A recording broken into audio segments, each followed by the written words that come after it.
y is n. Therefore, the number of learnable parameters in logistic regression is just n, the dimension of the feature vector. In generating model, if you remember, in the generating model, we need to learn pi, phi1, pi, mu1, mu2, and sigma.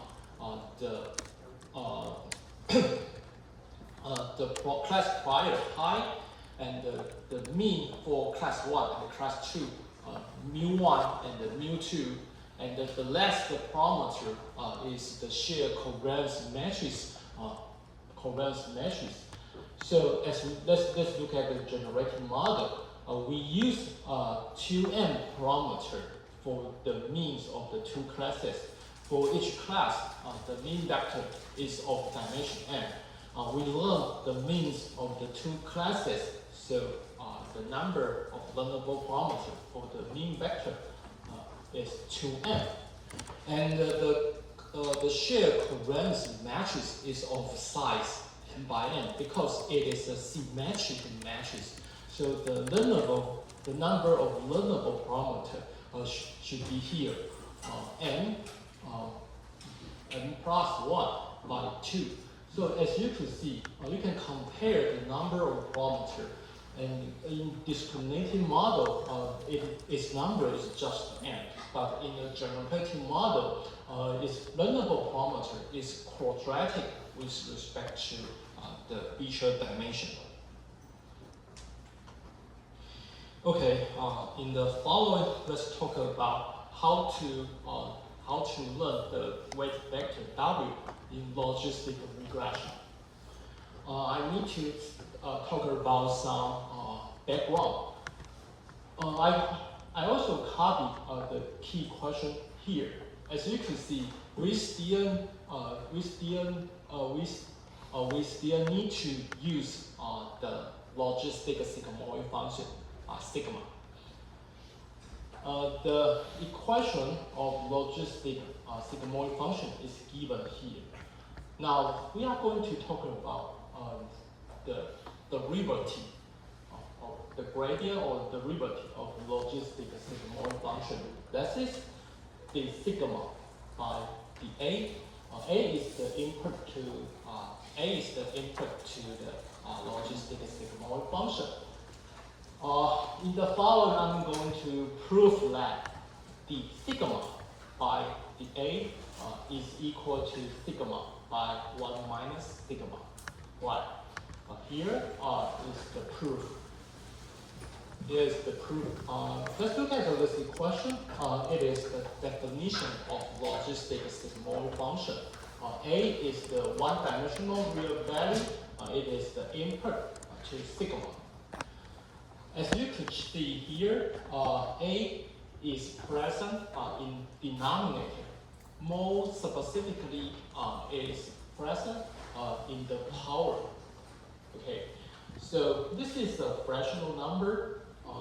According to your mathematical background, you know the sigma by the A. It is a fractional number. So let's consider the square of the denominator, and here is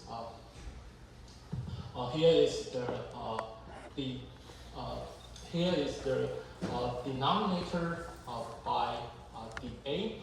Since it is present in the power, so as you can see, this is the result. Okay, based on this equation, it can be straightforward to become this one. So as you can see, this is the term in the parentheses to the power of 2. You can rewrite the denominator in this form, and it is straightforward to have the numerator here. So what is the first term? Actually, it is the original logistic sigmoid function. And as you can see, there are two terms in the denominator, and the numerator is 1 to the power of minus a.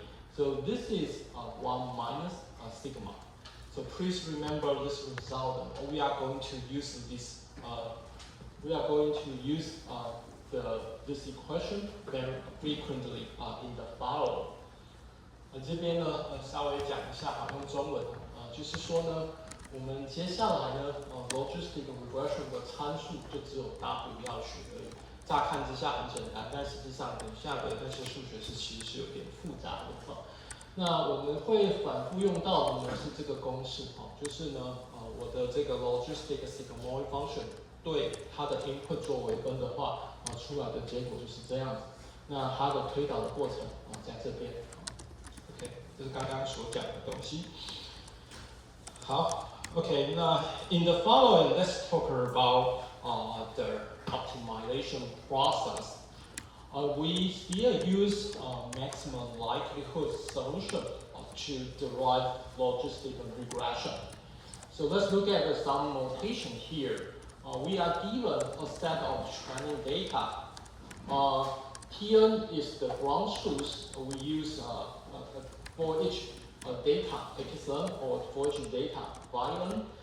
Its ground truth is either 0 or 1. 1 for the first class and 0 for the second class. Also, for simplicity, we apply nonlinear feature map to each input data.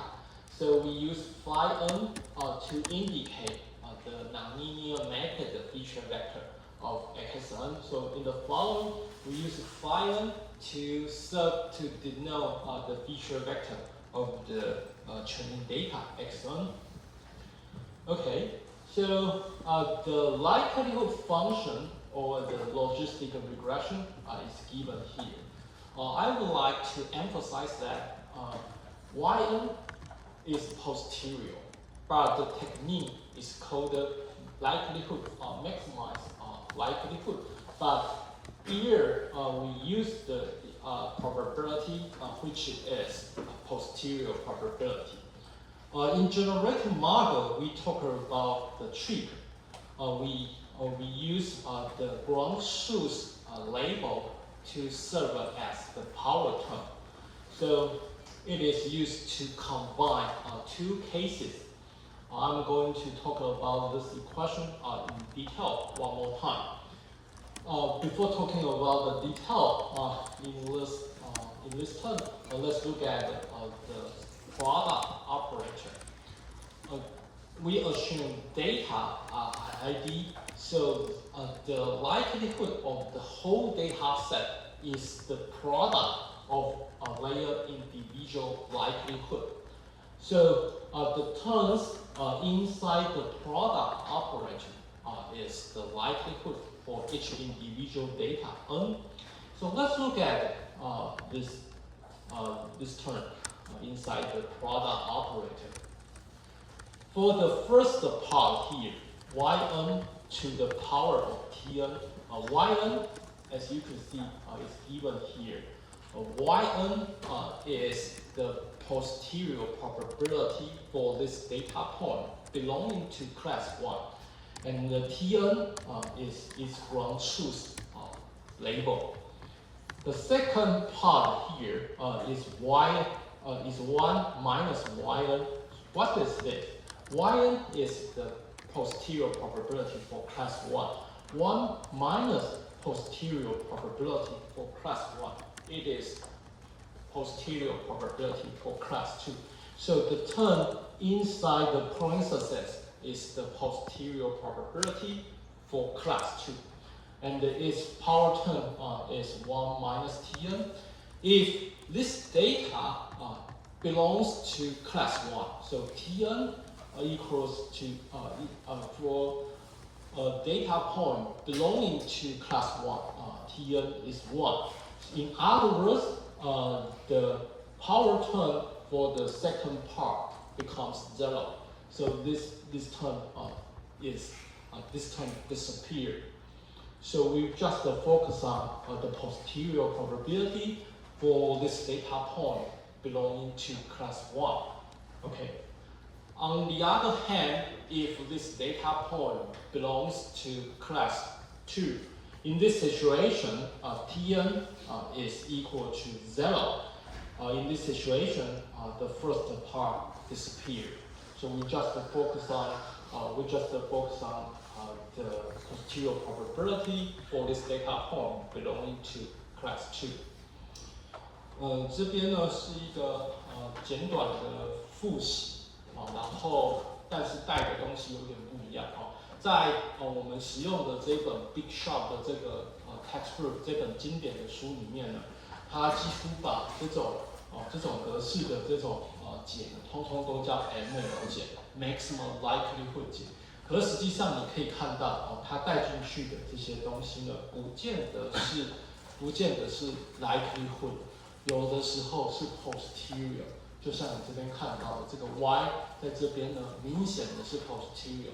给一笔训练资料，你预测它的这个 class 的分布这是 posterior， 那它把它带到这边来，但是它的技术上这种技巧解这种最佳化的问题这个技巧，它还是叫 maximum likelihood。那我这边只是稍微强调一下这件事情。那这个呢，这个数学式为什么会有一个 product 一个连乘的符号在这边出？这个原因是因为资料就是假设 RID 这个讲过太多次，这个就不做再赘述。那这个后面这一项，这个到底在写些什么东西呢？后面这个 product 后面这一团是在写什么事情呢？实际上它是在写就是第 n 笔资料因为它的 index n 第 n 笔资料它的 posterior。为什么这样讲呢？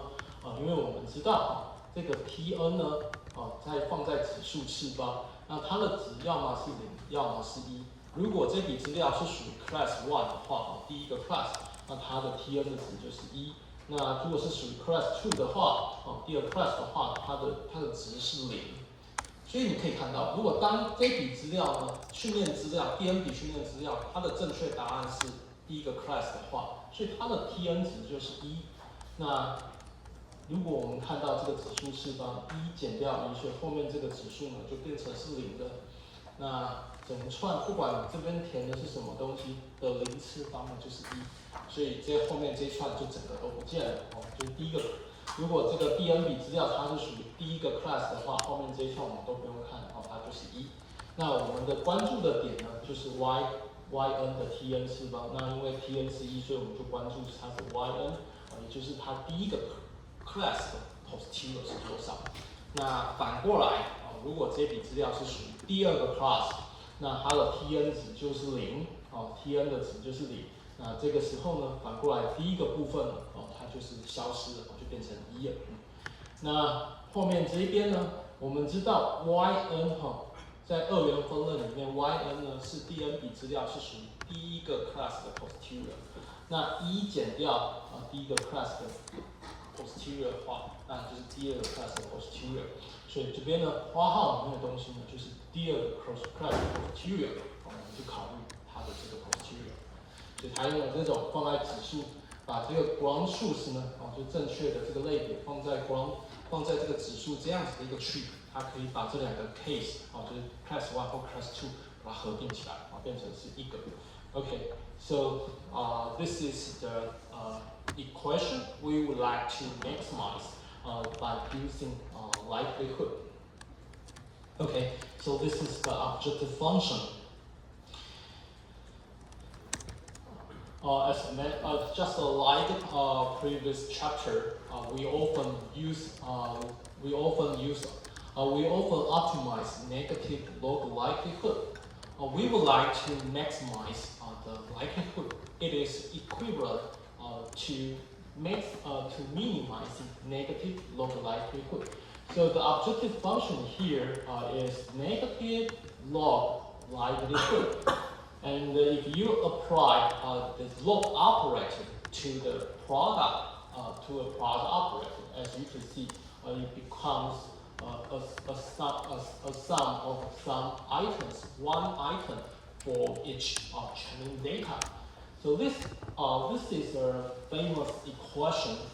It is called cross entropy. cross entropy arrow for classification. This is widely used in the literature, even for different classifier such as neural network or deep learning. This objective function is widely used in other machine learning methodology. But for logistic regression, our goal is to minimize the so-called cross entropy error. It is equivalent to negative log likelihood given here. Now let's look at the complex relationship between the objective function and the optimization variables. So let's look at this equation. Our goal is to minimize cross entropy error E here. As you can see, there are three label relationship between the objective function E and the learnable parameter W. E is a function of Y given here. E, negative log likelihood or cross entropy error, is a function of Yn present here or here. And the Yn, the posterior probability, is formulated as a logistic sigmoid function. So Yn is a function of An, the input to the logistic sigmoid function. In the third label, An is linear with respect to the learnable parameter W. So it is a three-label relationship. E is composed of Yn, and the Yn is related to An, and the An is related to the learnable parameter W. 这个公式呢，我用中文讲一下啊。这个数学式呢，是在做分类的时候的一个经典的这个目标函数。我们现在讲的 logistic regression， 它用的是这个objective function， 是用这个目标函数。实际上呢，如果你之后看到一些像类神经网络或者是深度学习，其实呢，这个 cross entropy 其实也是广泛的使用，只是他们的 model 不一样，要最佳化的变数不一样。那我这边呢，在大家觉得困惑之前，我想要先来讲一下，我们等一下要最佳化的变数 W 跟我们如何让它最佳化的这个目标函数之间的这个三层的关系。就是因为有这三层的关系，等一下的东西会有一点点复杂。但是在大家迷失之前，我现在跟大家强调一下，你可以看到这个目标函数就是我们要最佳化 W， 然后使得呢，我们要挑一个 W 可以使得这个 E of W 这个目标函数最小。那 E of W 是跟 Y 有相关。为什么我要特别强调 Y 呢？因为呢 W 是在这个 Y 里面，像这个 Tn 啊，这个都是光速，这个训练资料的时候给定。所以我们说 E 呢是 Yn 的一个函数那 Yn 呢，就像刚刚所说的嘛，它是这个 posterior probability 属于第一个 class 的这个 posterior probability。那我们是用这个logistic sigmoid function 来表示，那 An 是它的输入所以这第二层的关系呢，就是 An 呢它是一个 function of Yn 呢是 a function of An 这样子那第三层关系呢，就是你到底把什么东西丢到这个 logistic function 呢？就是我们要学的这个线性的分类性嘛。那我们要做的事情就是这个就是这个 W 所以这边有一个三层的关系E 呢跟 Yn 的关系 ，Yn 跟 An 的关系，那 An 跟 W 的关系。如果等一下要用 gradient descent 我们就要用 chain rule 用3次这样子。OK。Now let's look at how to calculate the gradient of the error function over the objective function with respect to W. So our goal is to calculate the gradient of E with respect to W.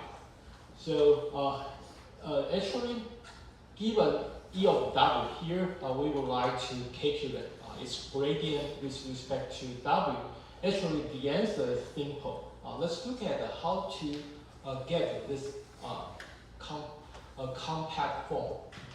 Okay, so let's look at if you focus on this term, Tn log of Yn.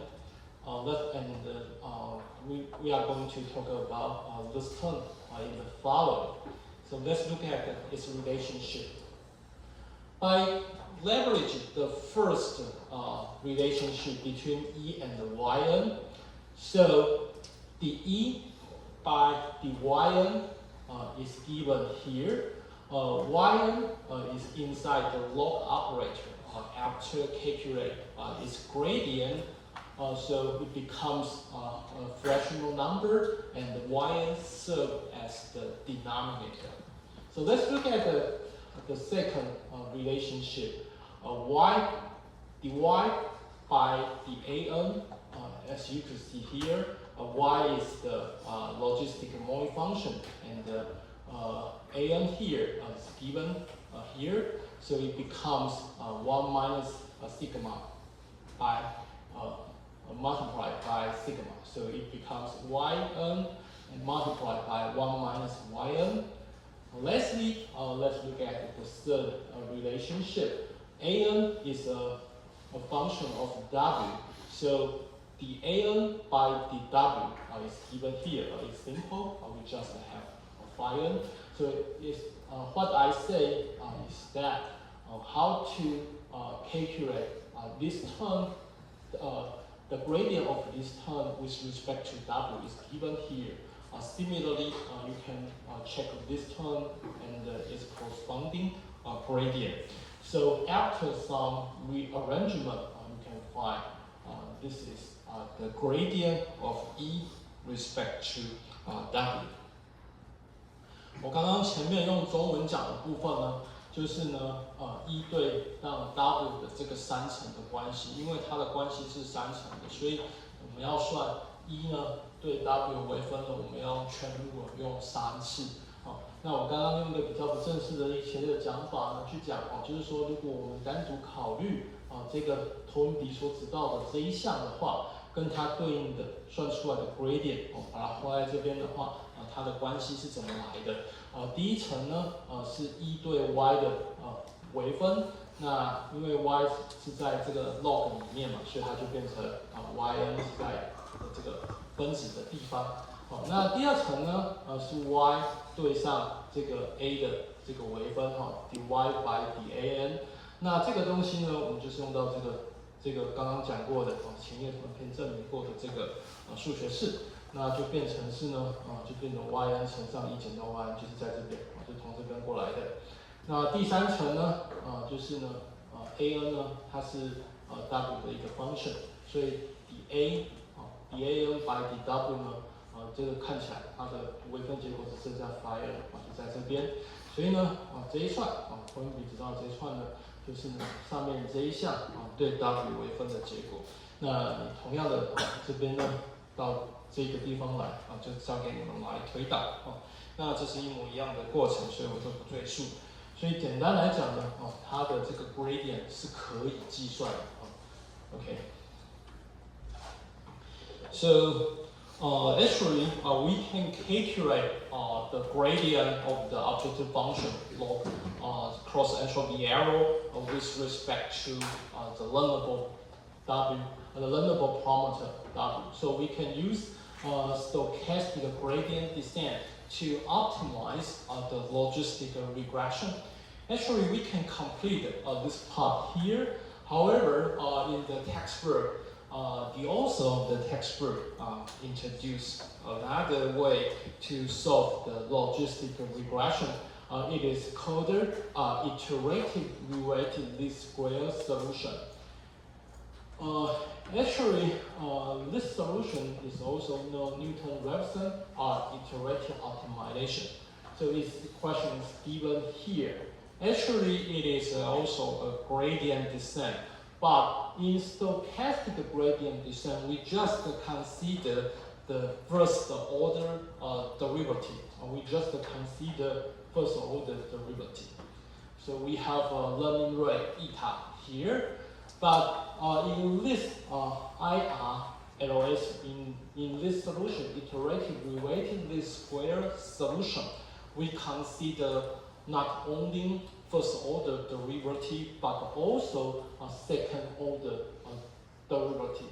So you can compare the two equations. In stochastic gradient descent, the learning rate eta is changed to the inverse of the second order derivative or Hessian matrix. So H is the Hessian matrix. So whose elements comprise the second order derivatives of E of W with respect to W. So E is an objective function.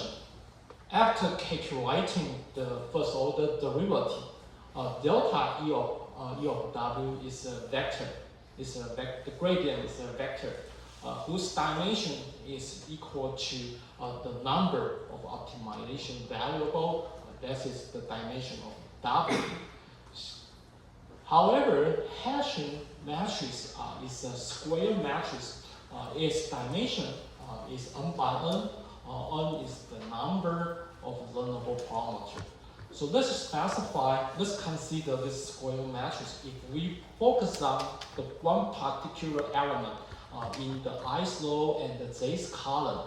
So for each element in ith row and the jth column, it is the second order derivative with respect to the ith and the jth optimization variable respectively.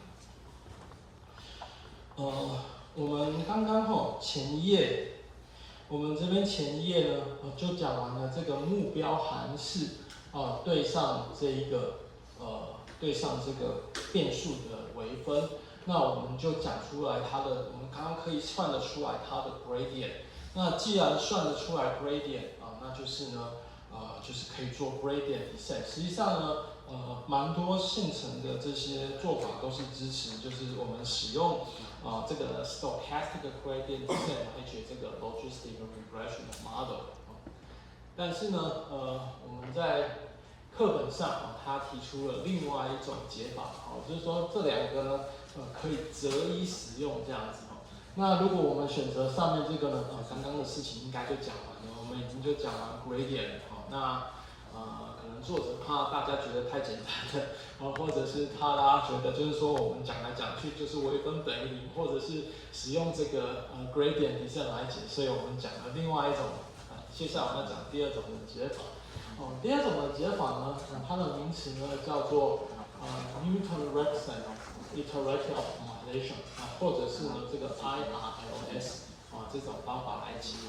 那你可以比较这两个 equation 这两个使用这种 iterative 的解法的不同在哪里？在 gradient descent 里面这边有一个实数的一个就是你事先设计好的这个 learning rate 这个 step。那这边呢它是用一个矩阵一个方阵，然后它的 inverse 来取代就是这样子。所以你同时考虑也不只考虑它的一阶微分。你同时也考虑它的二阶微分，那它的目标呢，主要是呢就是加快这个收敛的速度，往最好的方向走，而不是只有管一个 step 而已这样子。那这边稍微再详细讲一下就是说呢，当这个 E of W 呢是一个实数值，是一个目标函数，那你对 W 这个最佳化的这个参数去微分的时候，这个呢这一串gradient 它的就是呢一个 vector， 那它的维度呢就是跟这个你要取的这个 optimization variable 的个数是一模一样多的。那这个 H 呢，它实际上是一个方阵这是一个 n 乘 n 的这个矩阵。那它的 dij 这个 element 就 di 一个 row， dj 一个 column 所对应到这个 element 呢，实际上就是对 di 一个变数跟 dj 的变数它的二阶微分这样那所以它是一个方阵，那你这边要取一个 inverse 在这边 ，OK。So since if we use a Newton-Raphson iterative optimization, we need to have not only a gradient but also the Hessian matrix.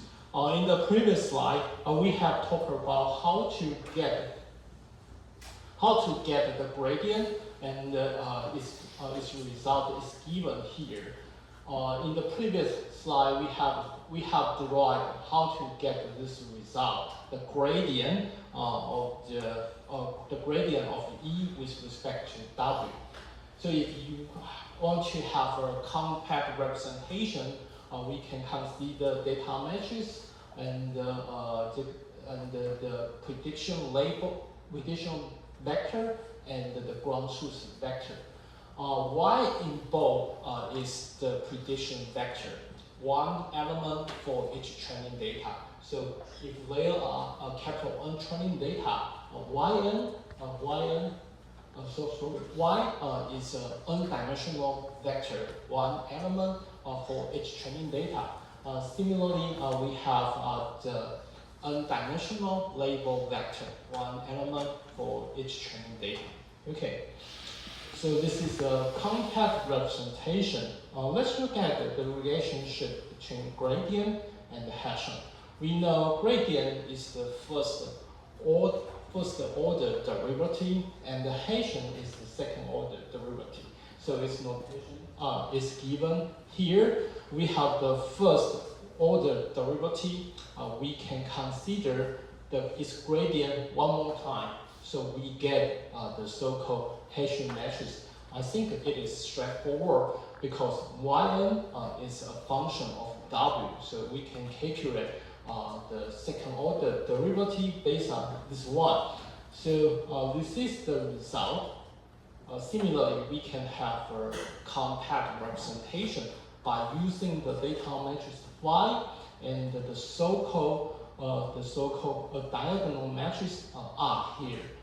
R is a square matrix. Its dimension is n by n, capital N by capital N, the number where capital N is the number of training data. So let's look at this diagonal matrix. Of course, in a diagonal matrix, the off-diagonal elements are 0, so we just focus on the diagonal element. So let's consider this diagonal element Rn for the training data, lowercase n. So its value is given here, Yn multiplied by 1 minus Yn, the posterior probability for the first class multiplied by the posterior probability for the second class.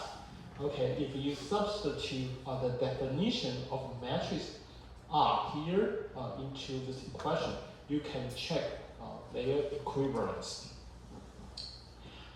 这边因为这数学式的地方，我都用中文快速的讲一次就是呢，我们在前一页或者是前2页的图文片，我们有去推导这个 gradient 它出来的就是长得像这样子的形式。那有时候我们想要有一个比较精简的一些写法，所以呢，我们可以把资料呢塞成一个这个出题的资料矩阵就是呢一个 column 就是说错了，就是一个 row 就是一笔训练资料那这样子的一个训练就是这个训练资料的资料矩阵。那出题的 Y 呢它是这个我们把它叫做 prediction 预测出来的结果的这个 vector。那它呢是一个大 N 维的 vector 这个大 N 是这个训练资料的个数。那这个 Y 呢它呢就是它有总共是一个大 N 维的 vector。那其中呢d 小 n 维呢就是 d 小 n 个训练资料，它是这个 class 1的 posterior 预测出来的结果。那相同的呢相似的呢就是这个出题的 t 呢就是 label 的 vector就是总共有大 n 笔资料，所以它是一个大 n 维的一个 vector。那其中第 n 维呢就是第 n 笔资料它的 ground truth它的这个 gradient 就写成这种形式。那我们知道 gradient 是一阶微分，那我们要求的是这个2阶微分这个 Hessian matrix， 所以呢，我们可以从这个1阶微分的结果呢，再进一步去计算2阶微分的结果。那在这边呢，我觉得这个应该是比较直觉的就是这里面呢 y 呢是 a function of w， 前面有讲过嘛，就是要学的参数会跟这个预测出来 posterior 是相关的，所以你就把这边呢再做一次微分，就可以得到这个2阶微分的结果。那这边呢，因为我们想要一个比较简洁一点的一个表示那所以它就写成这个资料矩阵乘上一个对角矩阵，再乘上资料矩阵，像这样子一个格式。那这个 R 呢，它是一个对角就是一个对角矩阵，也就是说它不在对角线上的那些 element 统都是0，所以我们要定义的呢，就是它在对角线上的第n个 element R 和 n， 那它的定义方式是长这样子。所以当你把这个 R 的定义带进去了以后那你就可以去证明这两个之间的完全是equivalent 所以我们现在同时有1阶微分，有2阶微分的这个 gradient 跟 Hessian matrix 我们都算了。So let's recall the formulation of Newton-Raphson iterative optimization. So the updated W is derived based on this formulation. So based on the original or the older W after some modification. And then the modification is specified here. It is a negative, the inverse of the Hessian matrix multiplied by gradient. In the previous slide, we have the formulation of Hessian matrix and the gradient.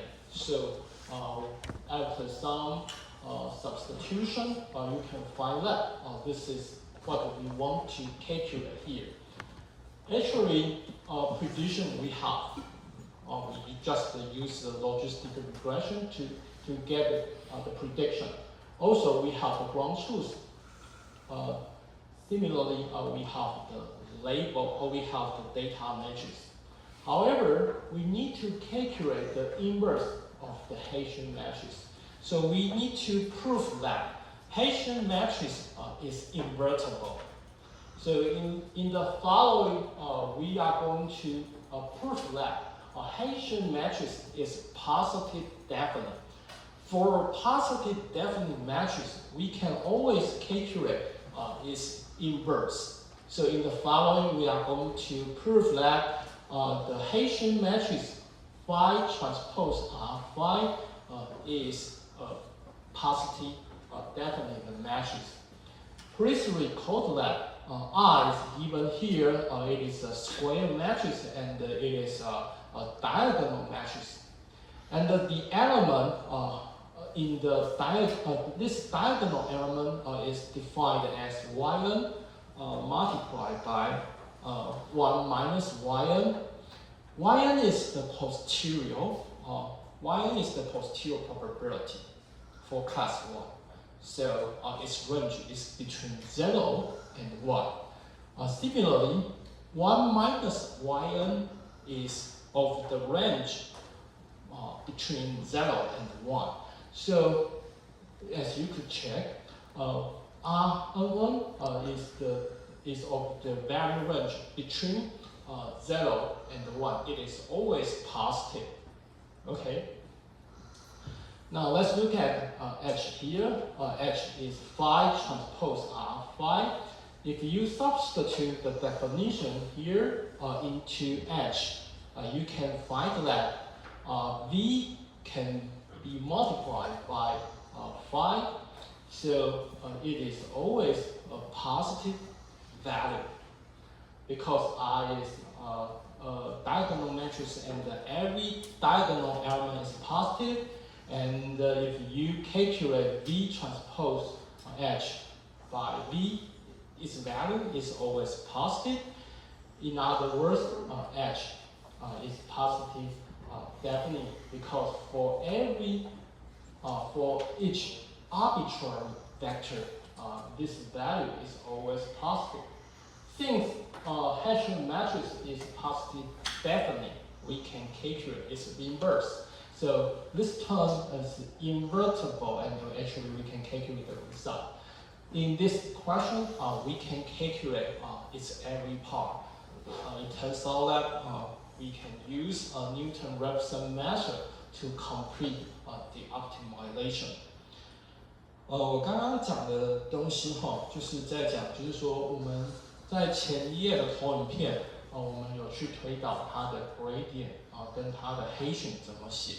那我们就把刚刚前一页投影片所得到的结果，这个 gradient 写在后面投影笔所指到这边。那把这个 Hessian matrix 刚刚所推导到的东西呢，写在投影笔画出来的这一边。那当我们在计算 inverse 这个计算 inverse 的时候的先决条件，这个东西要可以计算的先决条件呢，就是它应该这个方程是要 invertible 的才可以。不 invert 没有办法算它，不是 invertible 的 matrix， 我们是没有办法算它的 inverse。所以接下来呢，我刚刚讲的东西呢，就是去证明，就是在这个刮弧里面的东西，也就是这个 Hessian matrix，它一定是正定的positive definite。那为什么呢？我们先把这一个 Hessian matrix phi transpose R 乘上 phi 这三个 element 呢，我们先看 R 这个地方那 R 呢，它是一个对角矩，它是一个对角矩阵。那它的对角线的第 n 个 element 它是这种 yn 乘上1减 yn。那我们刚刚说嘛，我们这个 yn 是一个 logistic sigmoid 的 function 的输出，它的值域一定是介在0跟1之间。所以 yn 呢，它是介在0跟1之间。那1减掉0跟1之间的值的话呢，它一定也是介在0跟1之间。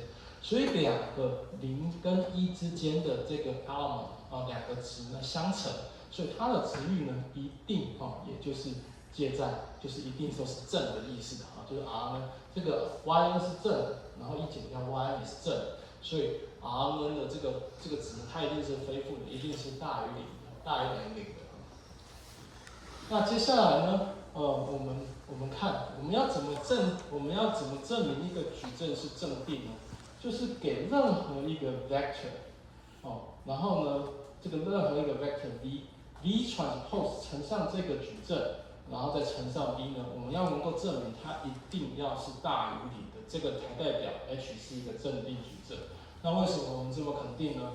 因为呢，如果呢，你把这个，你把这一串呢，你把这串东西呢，通通带进来这个 H 里面，那我们可以看到。它的前面这边的 v transpose 先乘上 phi transpose， 那后面这边呢是 phi 再乘上 v， 所以呢，你就会发现它其实呢就是如果以 R 这个矩阵当中心的话，它的前面是乘上 v transpose phi transpose， 它的后面是乘上这个 phi 跟 v 的相乘。